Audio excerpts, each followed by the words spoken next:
Let me turn the fan down, jeez. Alright, so as I said, I'm doing knotless box braids. So I deep condition my hair first because usually when I do protective styles, I like deep conditioning and washing my scalp out because, you know, with all the buildup from my hair being in the braids, it's gonna get really dirty. So I'm just showing you guys like the sectioning, but I'm gonna get a couple of them down before I show you guys how to like actually do it.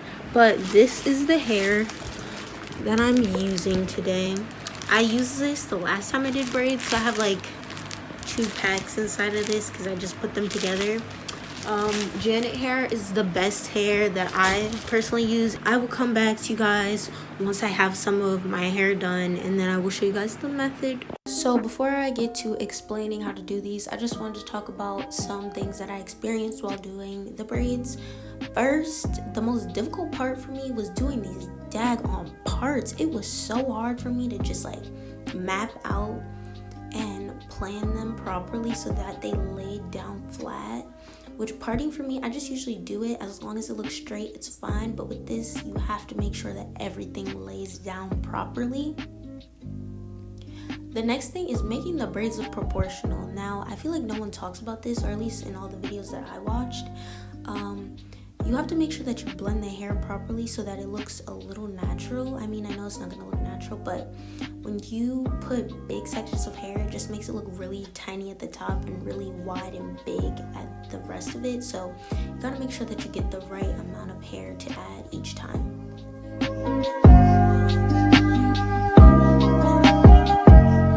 So in the next clip, you're going to see what I mean by blending the hair so that the braid looks proportional. Here it is, and that's how the rest of the braids look.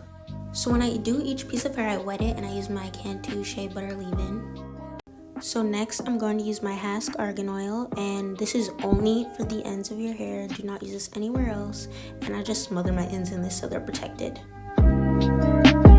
Next, I have Shine and Jam. This was my first time using this stuff. I loved it. I used like half of it for the style, and I put this on my roots to slick them down.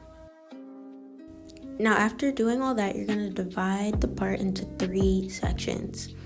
When braiding, you're gonna underhand braid so that when adding the hair, it's a little bit easier. Now rewatching this, I realized my part was looking a little bit wonky. I kind of feel dumb, but it's all good. The hairstyle came out nice, so. So now you're gonna take a piece of braiding hair. You're gonna put 1/2 with the middle piece of your hair, the middle piece of hair. Then you're gonna take the other half and just move it out the way, put it on top of your head. Then you're gonna braid as if you were still braiding your regular hair 1 time. Then you're gonna take that piece that we left out and put it to the next middle piece. And then you're gonna continue to braid your hair like you normally would braid your hair. So in order to make sure that your braid looks full, you gotta do this a couple of times. So I'm gonna show you guys again. So you're gonna take the piece of braiding hair, you're gonna take 1/2 of it and put it to the center piece of hair. Then you're going to leave the other half out. Then you're going to braid your hair as you usually would 1 time.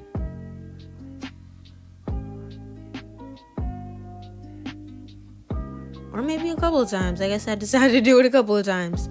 Then you're going to take that other half and put it to the next center piece of hair. And braid your hair as you normally would. And I did this about 3 or 4 times for each section.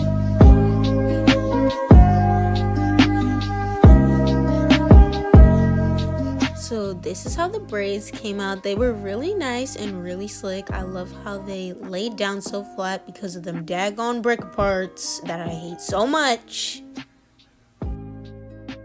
So before I go to bed, I put the scarf on my head, and I also wear a bonnet, but when you put the scarf on your head, you want to leave like the front pieces out so that they don't like stick up weird while you're sleeping, because they will lay really weird when you wake up and take off the scarf. So I put the scarf on so that they would lay flat right onto my face. And then after I did this, I just put my bonnet on. And this is me saying finally, because my hair is finally done.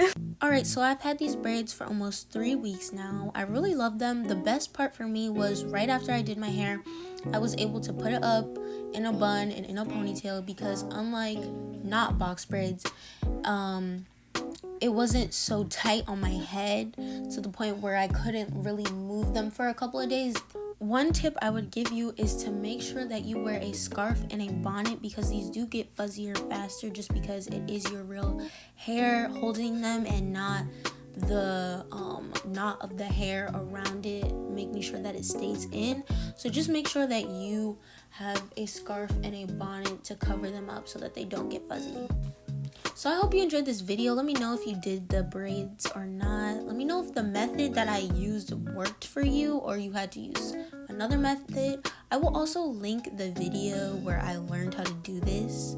I forgot her name, but it will be on the screen and it will be in the description box. So if you like this video, make sure to like it. If you want to subscribe. All my social medias are linked down below, and I will see you guys in the next one. Bye.